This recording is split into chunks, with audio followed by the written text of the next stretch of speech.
No es difícil entender por qué Dios envió plagas a los egipcios, porque habían encarcelado, esclavizado al pueblo elegido de Dios, y llevaba mucho tiempo así. Y en 9 ocasiones distintas, Dios envió una plaga a Egipto, y cada vez el mensaje era: deja ir a mi pueblo. Claro, Faraón lo ignoraba. Su corazón se había endurecido, prometió dejarlos ir una y otra vez, pero incumplió su promesa. Entonces, ahora está enfrentando la última plaga.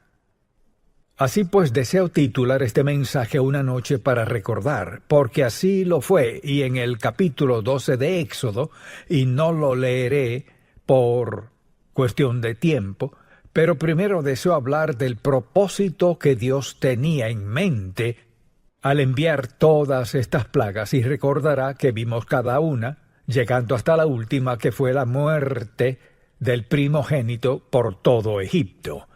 Y así su primer propósito era juzgar a Egipto y sus dioses. Ese era el primero, enviarles un juicio divino por esclavizar al pueblo de Dios por cientos de años. Y recuerde que comenzaron como una bendición por haber salvado a Egipto de la destrucción del hambre. Y ahora la Biblia dice que llegó este faraón que no conocía a José y los puso en cautiverio. Y así, el primer propósito era juicio sobre Egipto y sus dioses.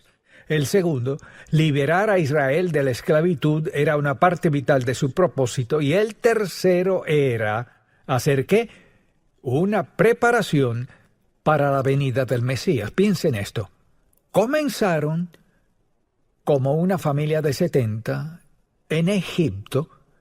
El faraón de ese tiempo amaba a José porque él salvó a Egipto de la hambruna. Y ahora faraón tras faraón, hasta este último faraón que los maltrató tanto, los puso en esclavitud, Dios estaba por rescatarlos. Bien, uno pensaría que después de 9 plagas terribles, que Faraón por fin diría: está bien. Eso dijo 2 o 3 veces y luego decía que no. Pero ahora llegó la última plaga. Y quizás esa es la que recordamos más que todas las demás. Y es la noche en que vino el ángel de la muerte. Así, habiendo pasado por todas esas plagas, habiendo negado de hecho incluso los mejores generales del faraón y todos a su alrededor suplicaban: déjalos ir, déjalos ir, déjalos ir, mas no lo hacía. Y así Dios le dijo al pueblo de Israel: prepárense. Y fíjense en el versículo 4 del capítulo 12, mas si la familia fuere tan pequeña que no baste para comer el cordero, entonces él y su vecino inmediato a su casa tomarán uno según el número de las personas, conforme al comer de cada hombre, haréis la cuenta sobre el cordero. El animal será sin defecto, macho de 1 año, lo tomaréis de las ovejas o de las cabras, y lo guardaréis hasta el día 14 de este mes, y lo inmolará toda la congregación del pueblo de Israel entre las 2 tardes, todo designado muy en concreto. Y tomarán de la sangre y la pondrán en los 2 postes y en el dintel de las casas en que lo han de comer. Bien, de todo esto es lo que quizás más recordamos. Dios les dio instrucciones claras, dijo: esta es la noche. Por fin, Faraón tendrá que ceder. Y así, para salvar a la nación de Israel de la esclavitud egipcia, Dios dijo: haremos esto. Tomen un cordero para comer, tomen la sangre, pónganla en los postes y en el dintel, porque el ángel de la muerte viene. Y cuando el ángel pase por las ciudades, los pueblos, en cada hogar, donde no haya sangre en los postes, el primogénito morirá. Imagínese escuchar eso en su familia. No hay sangre en los marcos de las puertas, no hay sangre en el dintel, hay muerte absoluta, dice la palabra de Dios. Bien, pienso que muchos de esos judíos, muchos de esos hebreos no creyeron eso. No todos ellos creían en Jehová Dios. Se habían convertido a algunos de los dioses egipcios. Así que Dios lo dejó muy claro. Les dijo con precisión qué comer, qué tipo de comida y qué debían hacer con cada parte, y dijo, y lo comeréis así, ceñidos vuestros lomos, es decir, si tenían un delantal, ajustárselo, estar listos para partir. Dice, ceñidos vuestros lomos, vuestro calzado en vuestros pies y vuestro bordón en vuestra mano, y lo comeréis apresuradamente. Es la Pascua de Jehová, es decir, esta es la noche que el ángel de la muerte pasará por toda la nación de Egipto. Pues yo pasaré aquella noche por la tierra de Egipto, y heriré a todo primogénito en la tierra de Egipto, así de los hombres como de las bestias, y ejecutaré mis juicios en todos los dioses de Egipto, yo Jehová. Y la sangre os será por señal en las casas donde vosotros estéis, y veré la sangre y pasaré de vosotros, y no habrá en vosotros plaga de mortandad cuando hiera la tierra de Egipto. Imagínense. Me pregunto cuántos habrían creído eso. Habían visto todas estas plagas y hasta el momento Faraón no los dejaba ir. Y la noche anterior hubo una oscuridad terrible que no podían explicar ni escapar. Esta fue la plaga final. Dios les dio oportunidad tras oportunidad, pero Dios sabía desde el principio que no iban a ceder. Pues, ¿qué está haciendo? Hace una declaración que nunca se olvidaría. Y por esto los hebreos hoy, los judíos hoy, siguen celebrando la Pascua. Y eso fue hace cientos y cientos de años. Y Dios sabía que todas las plagas que envió nos hubieran hecho a la mayoría retroceder en sujeción. ¿Qué pasó? Faraón no los dejaba ir. Entonces, ¿de qué se trataba esto? Se trataba de que Dios les daba un mensaje, sabía que Él no los dejaría ir. Dios hacía una declaración al mundo, no solo al mundo de ese tiempo, sino al mundo actual. Este es mi pueblo. Estableceré una nación. Esta nación estará por encima de las demás, pues mediante esta nación vendrá el Salvador del mundo, el Mesías. No entendían todo eso, mas Dios los preparaba porque sabía que algún día nosotros lo entenderíamos. Y después de todos esos años, ¿de cuál nación vino el Mesías? De la misma que estuvo bajo esclavitud egipcia. Bien, en algún momento se imagina estar en casa quienes son esposas, por ejemplo. Miren que les dijo que hiciera, dijo ahora deben preparar todo esto. Y después les dice, deben ponérselo en el hombro, estén listos para viajar, porque esta noche vendrá el ángel de la muerte.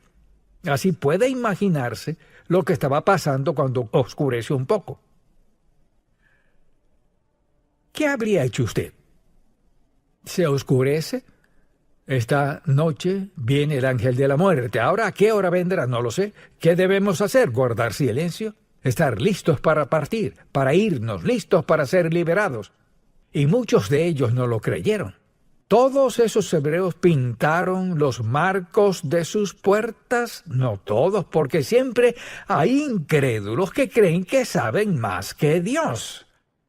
Esa noche, el ángel de la muerte pasó por todo Egipto y el primogénito murió en cada hogar donde no había sangre, en los marcos y el dintel de las casas. Así, Dios los liberó. Y lo interesante cuando ve todo lo que tuvieron que hacer para prepararse, creo que algunos padres tuvieron que convencer a sus hijos de lo que sucedería. Pero es interesante cuán específico fue Moisés. Lo que dijo que prepararan alimento de cierto modo, debían pararse con un bordón en mano, listos para irse, para mudarse, serían liberados de noche. ¿Y a dónde iban? Eso habría dicho yo. Bien, Moisés, ¿a dónde vamos? ¿Sabe qué habría contestado? síganme. Y así no podía darles todas las instrucciones que hubiera querido recibir. ¿Qué vamos a comer? ¿Por cuánto tiempo nos iremos? ¿Cómo sabemos a dónde vamos? ¿Qué pasará cuando lleguemos? Tenía muchas preguntas y así es muy probable que algunos hebreos decidieran no iré a ningún lado que no sea necesario, y quizás algunos de ellos se habían mezclado con los egipcios y pues ni siquiera creían. Esto era para quienes le creían al siervo de Dios y creían que Dios tenía un propósito para Israel que era incomprensible para ellos. Así por las calles y los callejones y las pasarelas de Egipto, el ángel de la muerte pasó. Y en una noche mató a cada primogénito donde no había sangre en los marcos de las puertas. Y me pregunto cuántos dijeron: poner sangre fuera de la casa, ¿cómo me protegerá eso? Mire, la razón humana y la fe están en conflicto. Debe decidir si creerá la verdad de la palabra de Dios o si seguirá sus sentimientos. No tiene sentido.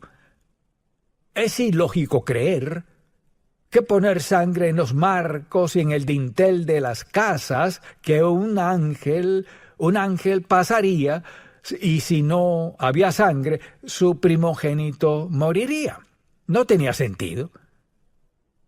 Ni tenía sentido tener a su familia lista para irse. ¿A dónde? Y lo digo de nuevo, ¿a dónde vamos? ¿Por cuánto tiempo nos iremos? ¿Qué de todo lo que dejaremos? Le digo que era un tiempo problemático y piensen en decirle a su esposa: hasta aquí, lo dejaremos todo. No intentes llevarte nada, solo lo que Moisés dijo, eso es lo que haremos. Nos iremos de aquí con lo que hayamos saqueado de los egipcios, oro y plata. Nos vamos a donde vayamos, confiaremos en Moisés, confiaremos en la guía de Dios. Fue una noche genial, una noche increíble, porque mire, la noche entera tenía un solo enfoque: mi fe en la palabra del Dios vivo que vino mediante un siervo Moisés. ¿Le creemos o no? Ahora mire, cuando decimos, Jesucristo dijo: yo soy el camino, la verdad y la vida, nadie viene al Padre sino por mí. Hay mucha gente que no cree eso. La mayoría no lo cree.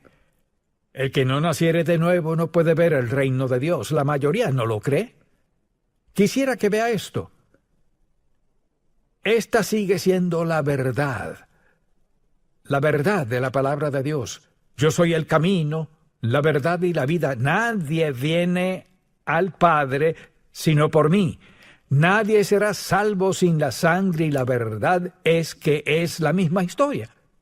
Sin derramamiento de sangre no hay perdón del pecado. Pregúntele a alguien mañana al ir al trabajo: ¿cree en la Biblia? Bueno, unas partes. ¿Cree en la parte que dice sin derramamiento de sangre no se hace remisión de pecado? Ni siquiera sé qué significa eso. ¿Cree en esa parte que dice el que no naciere de nuevo no puede ver el reino de Dios? No sé si lo creo o no. Quizás se sorprenda de la gente con quien trabaja, con quien vive, que no creen la verdad de la palabra de Dios. Hay dos opciones: creerle, obedecerlo, prepararse, o ignorarlo y morir. ¿Usted cree eso? ¿Cree que si una persona no nace de nuevo no puede ver el reino de Dios? ¿Cree que no hay otro nombre bajo el cielo en que podamos ser salvos?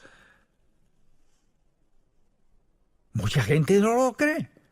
Mucha gente se sienta en la iglesia semana tras semana, en alguna, espero que no en esta, en alguna iglesia no lo creen, pues están convencidos y persuadidos de que si llevan una buena vida, nunca han matado a nadie, no roban, mienten ni engañan, no engañan a su cónyuge. Bien, ¿por qué Dios no habría de llevarles al cielo? Porque su corazón es aún carnal. Piensen esto: hay algo que Dios requiere de nosotros que sea un poco incierto.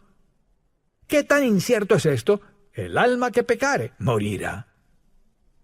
La paga del pecado es muerte. El que no naciere de nuevo no puede ver el reino de Dios. Es necesario nacer de nuevo.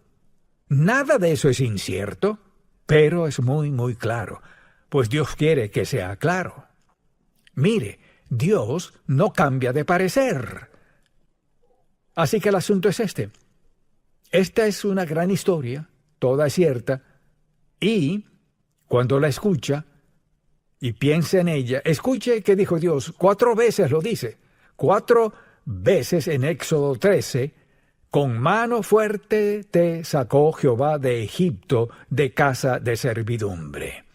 Mire, parecería una tragedia, pero si su nombre está escrito en el libro de la vida del Cordero hoy, la razón por la que hoy es salvo es que Dios sacó de esos hebreos al Hijo de Dios, al Salvador que fue a la cruz y dijo, todo aquel que invocara el nombre del Señor será salvo, estos miles de años después.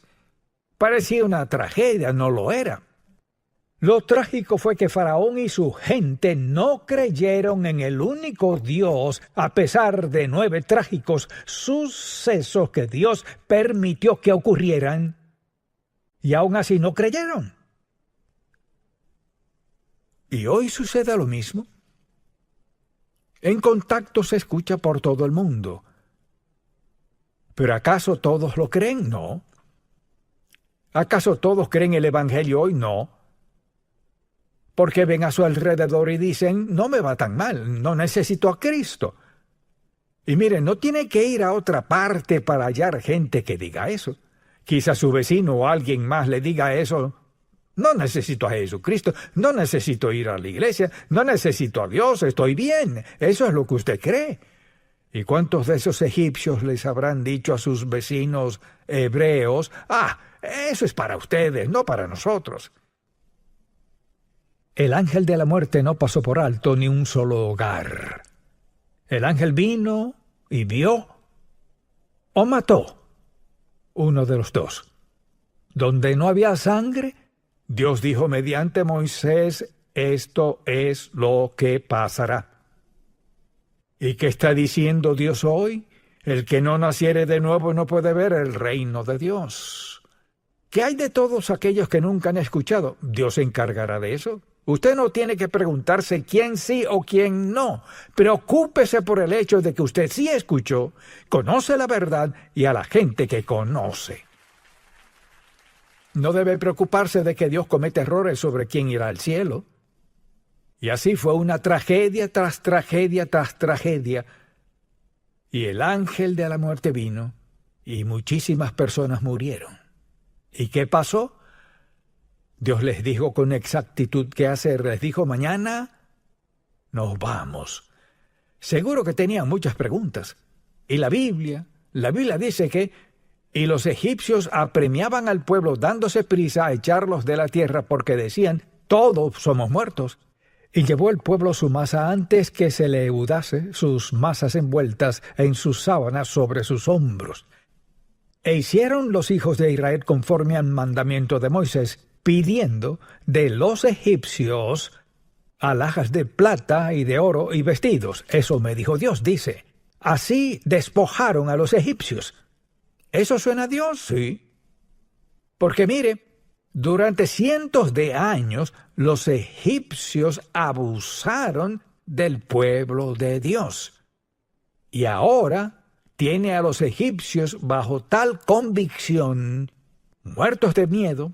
Ellos decían, toma mi plata, toma mi oro. Es decir, habían sido esclavos todos esos años y ahora Dios los recompensaba por su sufrimiento y estaban en camino. Deben haberse preguntado, Moisés, ¿a dónde vamos?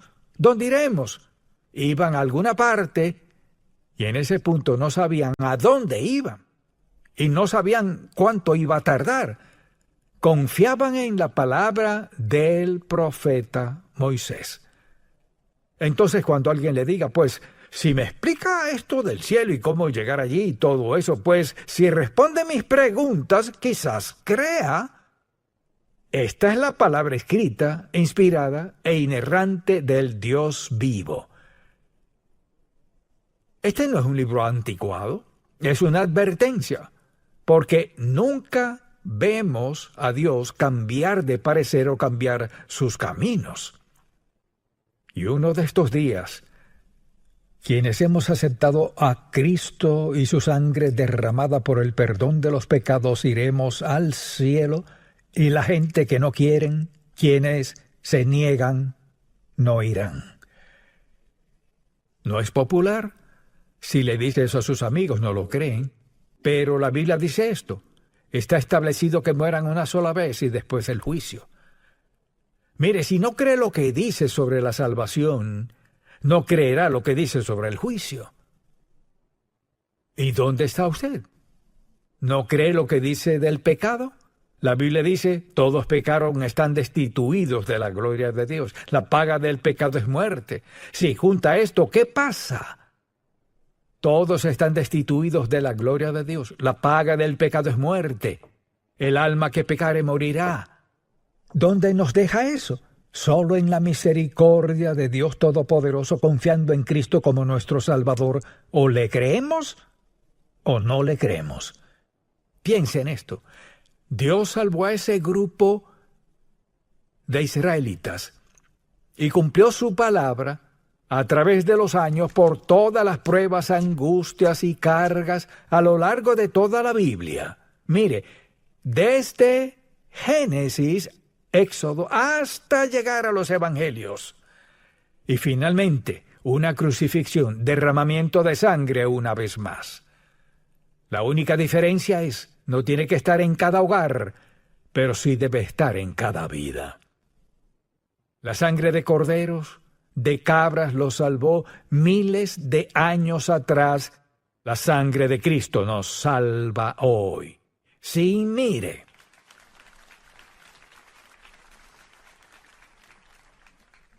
Moisés diría, sin la sangre derramada no habrá perdón. No habrá salvación sin la sangre derramada. Aún es verdad. Era un símbolo. Cristo era la sangre. ¿Sabe lo bendecido que es porque su nombre está escrito en el libro de la vida? Y no fue nada que usted haya hecho. Fue algo que Él hizo y usted solo respondió a ello. El que no naciere de nuevo no puede ver el reino de Dios. Sin derramamiento de sangre no se hace remisión de pecado. Si confesamos nuestros pecados, Él es fiel y justo. Él tiene el derecho, el privilegio y poder para perdonarnos. ¿Por qué? Porque la sangre de Jesucristo expía, paga por cada pecado sin excepción con la sangre de Cristo. Ese es el poder del Hijo de Dios. ¡Qué maravillosa, no historia, sino qué increíble relato de la palabra de Dios! La salvación prometida por Dios Altísimo. Pasando desde Adán, sangre derramada. ¿Cuál es nuestra responsabilidad? Piensa en esto. Nuestra responsabilidad es solo una. Fe. Confiar en Él. Creerle. Y si lo hace, escuche, si cree la verdad del Evangelio de Jesucristo, le rendirá su vida. Alguien dice, no lo creo, pero no. Si cree, le rendirá su vida a Cristo. Rinda su vida a Cristo, estará eternamente seguro por la sangre de Jesucristo. Amén. Padre, gracias, bendecimos tu santo nombre por darnos este relato de la verdad de estos sucesos del pasado. Bendecimos tu nombre santo, te alabamos, te aplaudimos, Señor Dios, por ser paciente, amoroso y bueno con nosotros y perdonarnos siempre. Te pido que cada persona que escucha este mensaje crea en su corazón la verdad que marca la diferencia en cuanto a dónde pasaremos la eternidad. Te alabamos, bendecimos, honramos, glorificamos tu santo nombre, Jesús.